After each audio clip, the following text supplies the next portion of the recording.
Hi, ഞാൻ സുജാത വിനോദ് ശങ്കർ, ആർട്ടിസ്റ്റാണ്. നിങ്ങൾക്ക് ഇന്ന് പഠിപ്പിക്കുന്നത് ചതുരാക്ഷരി ഗോപാലമാണ്. ചതുരാക്ഷരി ഗോപാലം എന്ന് പറയുമ്പോൾ കൃഷ്ണൻ വെണ്ണക്കണ്ണനാണ്.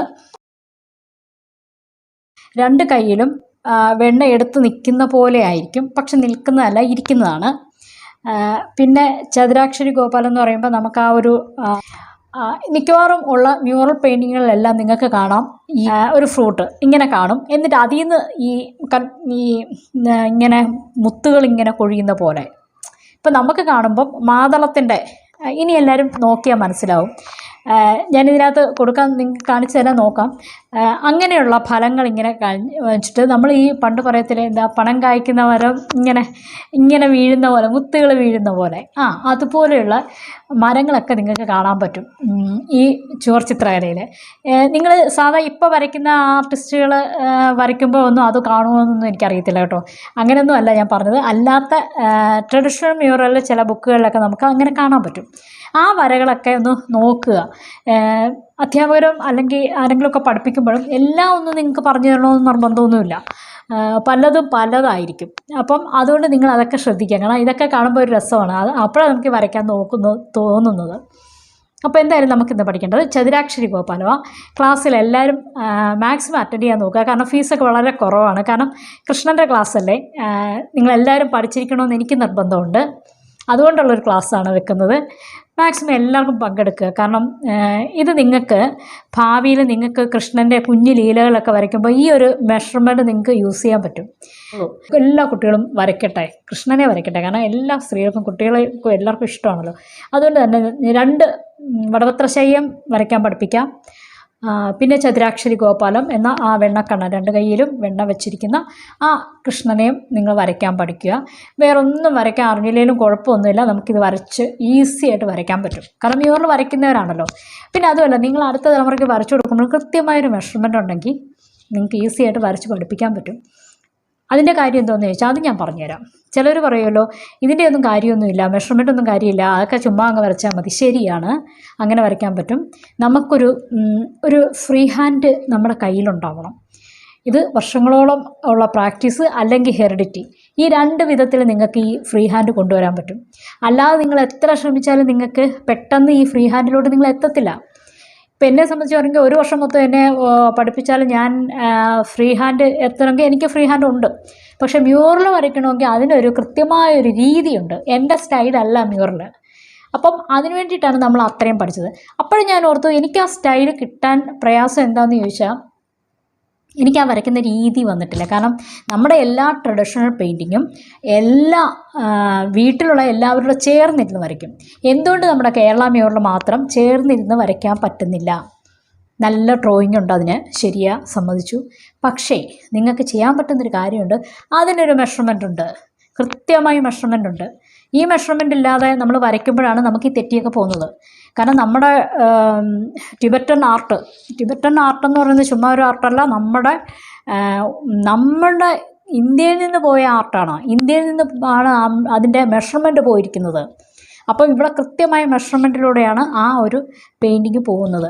നമ്മൾ ഏതെങ്കിലും ഒരു ചിത്രം കാണുമ്പോൾ ഇങ്ങനെ വായി നോക്കി നിൽക്കുന്ന ഒത്തിരി നേരം അതിൻ്റെ മുമ്പിൽ നിൽക്കുകയാണെങ്കിൽ അറിയാം അതിന് കൃത്യമായ മെഷർമെൻറ്റോടെയാണ്. എന്തുകൊണ്ടാണ് ക്ഷേത്രത്തിന് മുമ്പിൽ നമ്മൾ ചെല്ലുമ്പം എല്ലാം കൊണ്ടും നമുക്കൊരു പോസിറ്റീവ് കിട്ടുന്നതെന്ന് പറയണത്?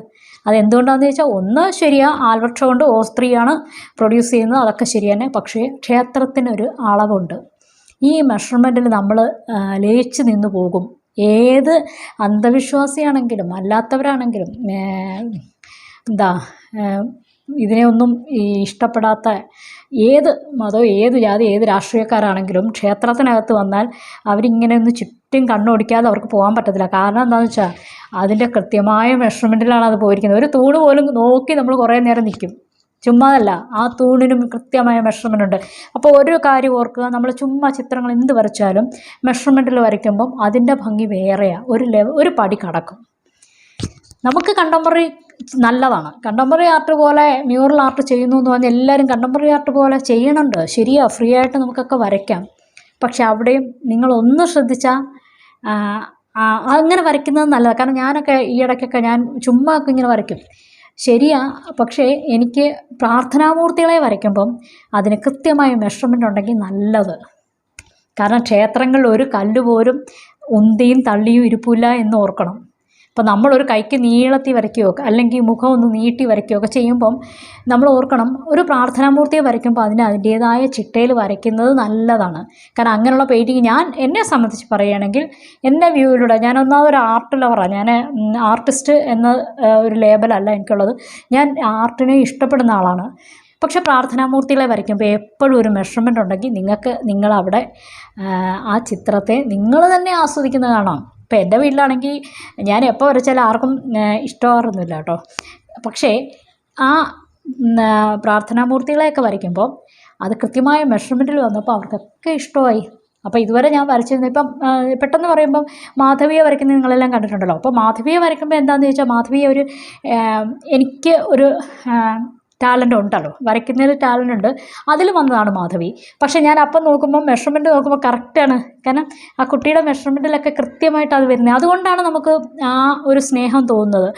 അല്ലെങ്കിൽ അതിൻ്റെ ഒരു കയ്യോ കാലോ ഒക്കെ ഇങ്ങനെയൊക്കെ ഇരിക്കുകയാണെങ്കിൽ നമുക്ക് ഇഷ്ടപ്പെടാമെന്നില്ല. പിന്നെ ഒരു കാർട്ടൂൺ പോലൊക്കെ വേണമെങ്കിൽ വരയ്ക്കാമെന്നേ ഉള്ളൂ. പക്ഷേ മാധവിയെ കാണുന്നവരെല്ലാം പറയാറുണ്ട് നല്ല ഭംഗിയാണ് മാധവിയെ കാണാൻ എന്ന് പറയുമ്പോഴാണ് എനിക്ക് സന്തോഷം. എന്തുകൊണ്ടാണ് ആ സന്തോഷം വരുന്നത്? അതിനൊരു നമ്മുടെ ഒരു വരയുടെ ഒരു രീതിയുണ്ട്, ഒരു മെഷർമെൻറ്റ് ശരിക്കും അതിനകത്ത് കാണാൻ പറ്റുന്നുണ്ട്. അതുകൊണ്ടായിരിക്കാം നമുക്ക് ഫ്രീ ഹാൻഡ് ആണെങ്കിലും നമ്മൾ സ്പീഡ് വരയ്ക്കുകയാണെങ്കിൽ അതിനൊരു സുഖമുണ്ട്. അപ്പോൾ നമുക്ക് ആ മെഷർമെൻറ്റ് എന്താണ് എന്ന് ഞാൻ നിങ്ങളെ ഒന്ന് കാണിച്ചു തരാനാണ് ഞാൻ ഉദ്ദേശിക്കുന്നത്. ക്ലാസ് സ്റ്റാർട്ട് ചെയ്യുന്നുണ്ട്, എല്ലാവരും പങ്കെടുക്കുക, ക്ലാസ് അറ്റൻഡ് ചെയ്യുക. നമുക്ക് ചതുരാക്ഷരി നമ്മുടെ വെണ്ണക്കണ്ണനെ നമ്മുടെ കൈകളിൽ കൊണ്ടുവരാം. പിന്നെ നമുക്ക് വടപത്രശൈലിയും വരയ്ക്കണം.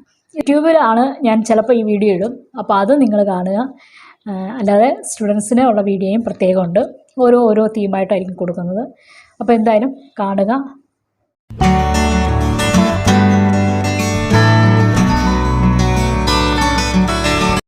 ഈ ലൈനിന് നമുക്ക് കേശാന്ത സൂത്ര എന്ന് ഈ ലൈനിന് പറയാം, ഇത് മധ്യസൂത്ര എന്ന് പറയാം. അത് കഴിഞ്ഞ് വരുന്നത് ഇത് ഹനുസൂത്ര, ഇത് ഹനുവാന്ത സൂത്ര എന്ന് പറയാം. ഹനുവാന്ത സൂത്ര നമ്മുടെ താടിയാണ്, താടിയുടെ ആ ഒരു സ്ഥലം പറയുന്നത്. അത് കഴിഞ്ഞാൽ ഹിക്കാസൂത്ര, ഷോൾഡർ ലൈൻ. അപ്പോൾ ആ ഒരു ലൈനിന് ഹിക്കാസൂത്ര എന്നാണ് പറയുന്നത്. ഇതൊക്കെ ശരിക്കും സംസ്കൃത വാക്കുകളാണ് കേട്ടോ, നമ്മളിങ്ങനെ ഉപയോഗിക്കാം.